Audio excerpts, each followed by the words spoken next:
Hello, and thank you for clicking on the link to watch this video. We're going to look at converting from the QuickBooks for Mac 2012 and converting that to the QuickBooks for Windows 2012. So I'm in the Mac, hopefully you're seeing that, and I go into the File menu, back up to QuickBooks for Windows. That's the option you should see there. And now you can name the file whatever you want, convert to QB Windows or whatever the company name would be, what have you, and I'm storing it on the desktop. I'm going to click Save. And I do have to enter a password just to protect the file. And you'll see it on the other side when we get in the Windows program. Click OK, and it's going to go through exporting the records. And it is critical, best practice would be to verify the data, and if there is an issue, rebuild it on the Mac side before sending it over, because it pretty much won't convert for sure for that. So I verified the data, everything came back clean, so it should be okay. It's a .qbb extension. I go ahead and click OK, and notice there's a PDF that is created too along with the backup on the desktop there, whatever folder you put it, that kind of walks you through the steps of converting the file from Mac to Windows and then Windows to Mac, so a nice little value add. And of course I already emailed it to myself. I just slapped this on an email, and that's the .qbb that goes to the Windows side. Now, here it is on my desktop, and let's just check the properties for fun. And you'll see when you click the QuickBooks tab, it actually says QuickBooks 2005. So QuickBooks deems it, at least the Windows side deems it as an earlier version. And that'll be important just for when I go to open or restore a company in QuickBooks for Windows now. Look for the backup, local, go to my desktop, grab this backup. It's going to ask me to upgrade the file, okay, because it sees it as 2005. And so I'm going to go ahead and choose where I'm going to put it. I'll just put it into company files. It's fine. And then, of course, here's the backup file has been successfully restored. Update process. Go ahead and click Update now, and yes. And then I put in that password that I had entered before when I was sending it out of the Mac, and it's going to go ahead and update the data and bring it into the QuickBooks file.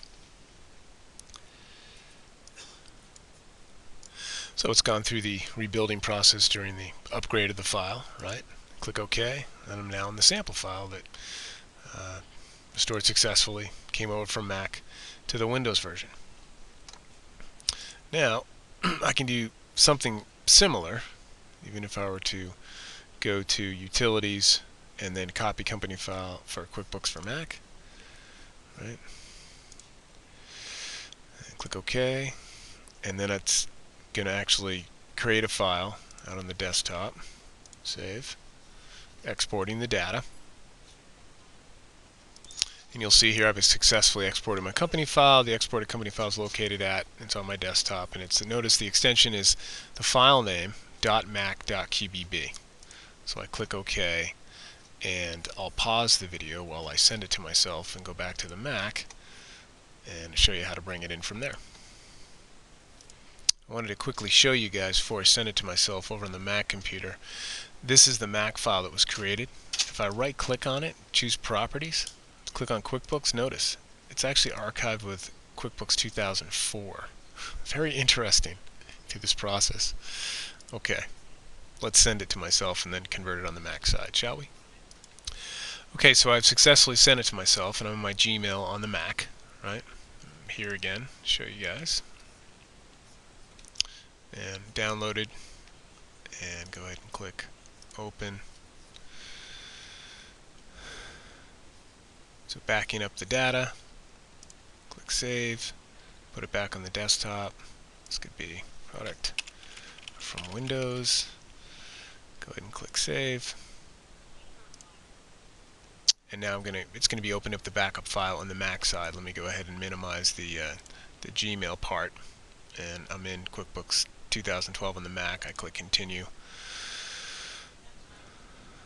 and then I'm going to choose to just store or have you convert Mac file to QuickBooks, but this is the one from QuickBooks for Windows. Remember, I click Save, and it's going to unpack the backup, convert the round trip. I put in the password, and that's how it brings it over from QuickBooks for Windows back to the Mac. So we'll let that run as it's going. I hope that was helpful, and you guys have a great day.